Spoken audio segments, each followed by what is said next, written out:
Thailand's second-largest city, Chiang Mai, has found itself at the epicenter of a migratory wave of youth from China. It triggered after China's COVID restrictions, which put millions of people under prolonged lockdowns. As normalcy returned, thousands of youths took flight to escape abroad and pursue their dreams. Thailand has a relatively easy process for one-year study visas, a slower pace of living, and cheap living costs. This has prompted youth like Connie Chen to leave her stable, well-paid, yet unacceptable career path in Shanghai for Chiang Mai. 是说，可能当疫情的时候，对自由的渴望变得更加的强烈一点，所以说想要去搜索一些相关的一些信息，而且从身边的人了解到，身边的一些媒体了解到这些渠道，就发现打开了世界的大门。就是一方面，之前也是会觉得这份工作可能一辈子就这样干下去，可能也就这样了，也是会想要说人生那么短，可能还是要有点不同的尝试啊，这样子。然后 Most Chinese youth feel burdened by the weak economy. Prospects for promotion are few and competition is ferocious, leading many to burn out. Chen and her husband Gordon Lin are determined to live abroad long-term after their brief experience in Thailand. 就有盼头，就是会有一些可能你会有一些对未来的一些向往，有一些期盼，然后你感觉是能够出去了之后是能够遇到的，所以就是。 Most of those migrating feels China has made its population in thinking to what the communist government wants them to think, and not allowing freedom to be what they are. 其实是高度趋同的，就是你跑到国内每一个城市，你会觉得说这个城市都长得差不多，然后每个城市的人，不同的人，其实他的想法都差不多，考大学啦，找好工作啦，公务员啦，你会发现好神奇啊！那么大一个国家。 那么多人口，居然所有的人想法都是一样的。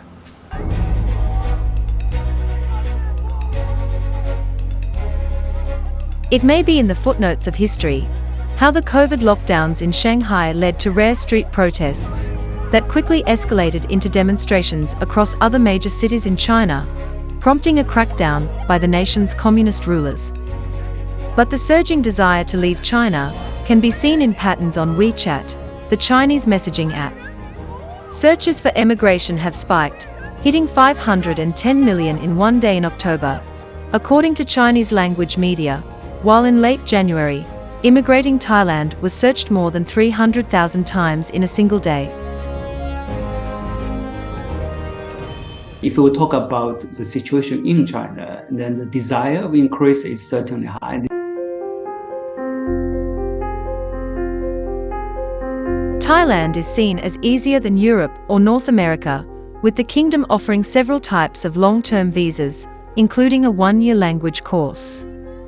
It costs roughly $700 to $1,800, compared to expensive European studies. Many Chinese consider Thailand as a stepping stone country, which is ideal to experiment with living abroad.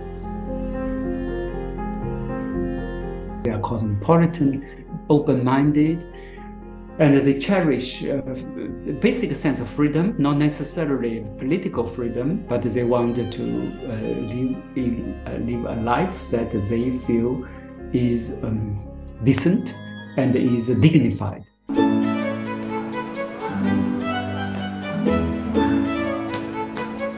On the other hand, Yin Wenhui says he was stranded in Thailand due to the COVID pandemic border restrictions placed by China.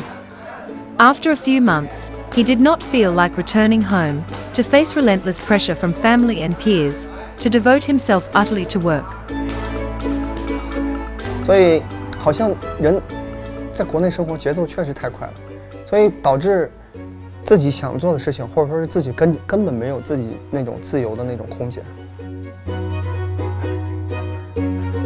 Now instead of obsessing about work, he runs a Chiang Mai hostel with friends, goes to the gym daily, and has learnt to cook.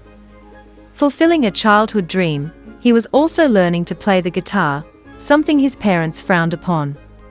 He says he has grown frustrated by the slow pace of life and is ready for the next stage in another country.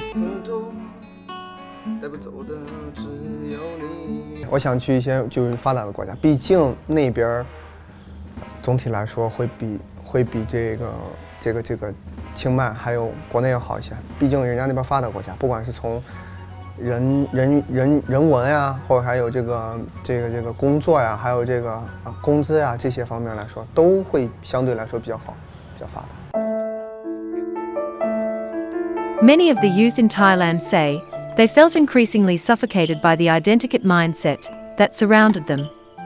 However, unlike the previous generation of migrants, they are not seeking to make their fortune abroad. While they are well educated, this group of Chinese youth uprooting themselves from their motherland are not necessarily part of the elite or wealthy. This can easily be termed as a mass exodus, and unless China changes its policies, reconciling them back to the motherland may be a remote possibility.